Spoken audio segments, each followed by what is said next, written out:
Guys, today in this video gonna to show you how to open computer management Windows 10 PC.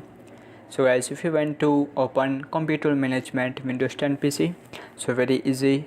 Firstly click on start. After scroll down,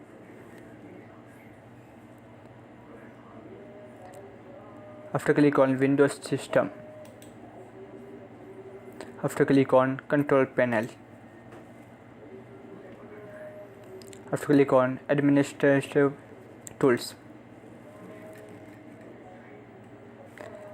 and click on computer management.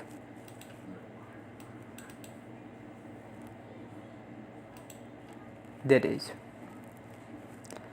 So guys, this is very simple and easy method if you want to open computer management Windows 10 PC. Thank you for watching this video. Please subscribe my channel for latest update.